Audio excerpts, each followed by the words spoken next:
So congratulations on this. This is just awesome that you're able to tell the story in so many different mediums. I'm sure there's going to be a feature film with some big celebrities playing you someday. I have no doubt. So tell us the story. Give us some background for people so they can understand what we're about to talk about. Yeah, so I grew up on the west side of Chicago, in a neighborhood that basically was surrounded by a lot of different gangs. They called it Holy City because the gangs were vice lords. And every day I woke up, hoping for a better life. My mom just came home from recovery uh, from drugs, and my brother was in gangs. And so I went to this school called Manley High School. That was one of the most violent schools in Chicago, but yet had a lot of young, resilient, and amazing young people, but not a lot of opportunities was there. And I walk into the lunchroom one day and I see this huge white boat. I'd never seen a boat in my life. And this lady tapped my shoulder and said, "Do you want to be a part of the rowing team?" And I had no idea what it was. I looked at the TV monitor, seeing nothing but white people rowing, and I walked away. And my friend talked me into trying it out, and it was the start of the first all-black high school rowing team.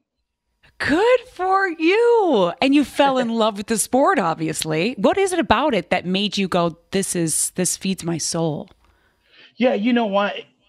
Because of uh, being chased home and being bullied a lot, I tried out for football, and it just made me angry. I wanted to hurt someone. The coach was like, "Hurt him," and I'm like, "I don't want to hurt anybody." And I tried out for basketball, and everyone was, it was always like some yelling and screaming, so it didn't really work for me. But the moment I got in the boat and away from the sirens, away from the noise, the broken street glass, and you see the downtown view right there in the Chicago Lagoon, and just the peace that the water brings and the sound of the blades hitting the water, it was pure meditation. It was like being in the shower, or when it's a rainstorm or by the ocean. You finally had a chance to collect your thoughts, and it was magical to be able to just row. And there's only you can't talk. There's only one sound, and it comes from one person next to coxswain, and it's row, and it's "You're great, you're amazing." And that was great for me and my brother's life at that time.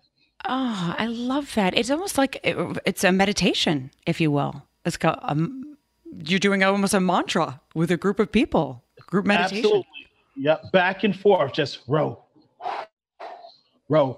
for an hour and a half. And I always say that this was the sport that calmed the storm in me. Like after a row, you're exhausted and you go home and you just want to read or sleep. And that was great for young teenagers.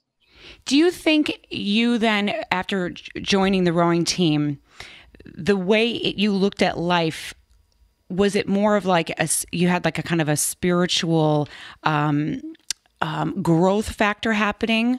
Or you just said, you know what, this is an opportunity for me to get out, and if I stay focused, how did you make those choices? Why did you make those choices? I made that choice because rowing, it was the opportunity, because rowing, in that sport, you only race once in your city.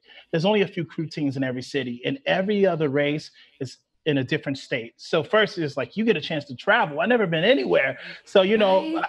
I started rowing my freshman year. I mean, at the end of my senior year, I've been to like 30 states. So it was amazing for a young teenager from the west side of Chicago, and we knew that there wasn't any $1 million contracts after college. It's not a professional sport. There are no cheerleaders. There are no pep rallies. There's no busload of fans. And it was strictly a college sport. So all that's beaten into your mind is you will go to college doing this sport. College, college, college. And it really changes your mentality. And because it's not a popular sport, the guys who showed up every day showed up for themselves, and the person who rose in front of them, and the person who rose behind them. And that's the kind of people I needed in my Oh God, I love that. You're making me want to go join a rowing team, because that camaraderie too with the team. It does so much for kids. I try to get my son to play sports, and he's just one of those kids that doesn't have the brain for that. But it really does make a difference in kids, doesn't it? Yeah, and you know what? Rowing takes those young people who say sports is not for me, and you sit there and you just follow the person in front of you and you work hard and you push. It's not about athletic abilities. You can have bad eye-hand coordination. It just doesn't matter. Really? Every rower that rows, even ones that went to the Olympics, wasn't really an athlete. They just wanted to try something new. They wanted to be near the water. They wanted to travel, and they wanted a scholarship. And so that's how they got into the sport.